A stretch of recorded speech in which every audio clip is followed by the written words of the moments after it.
Sometimes, all it takes to get things started is to break away from the norm.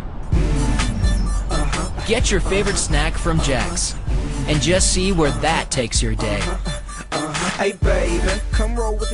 Jack's is the place for burgers, fries, shakes, and more. It's feel-good food at a great price. So step away from the ordinary and add a twist. Head to Jack's, because Jack's keeps you moving. Hey everybody, Al Del Greco from the opening drive with Auburn's keys to victory. Big matchup coming up with Ole Miss on the road this week at Oxford, Mississippi. Auburn comes in number 1 in the BCS standings. Great for Auburn fans. Now you kind of have that little target on your back, but you know what? I think Auburn relishes that. I think they go into Oxford and they do what they've been doing all year. You got to take care of the football, got to limit the penalties, but Cam Newton, the best player in college football, he's on Auburn's side of the field, and that's good for Auburn. The offensive line, Ryan Pugh, Lee Ziemba Company, been playing great football, opening up huge holes, not only for Cam Newton. Michael Dyer goes over 100 yards last week. Ontario McCaleb with the big 70-yard touchdown run puts Auburn ahead. That running game, over 400 yards of offense against the best defense in the SEC right now, in the LSU Tigers. I think Auburn does much of the same. They've got to go in there, they've got to execute, they've got to stay focused on what's at hand, but they have the talent to get it done.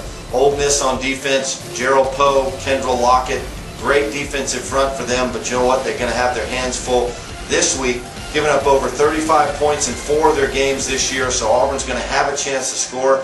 You look at Auburn defensively, a couple injuries. Darren Bates goes out with the shoulder. Don't know what his situation is. Jonathan Evans comes in, plays very well for him. Mike McNeil steps in for Aaron Savage, does a great job playing safety a week ago.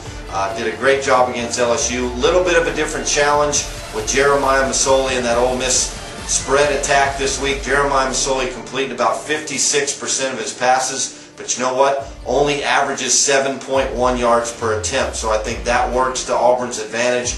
Doesn't go downfield a whole lot. Kind of picks and chooses his underneath receivers. I think Auburn can handle that.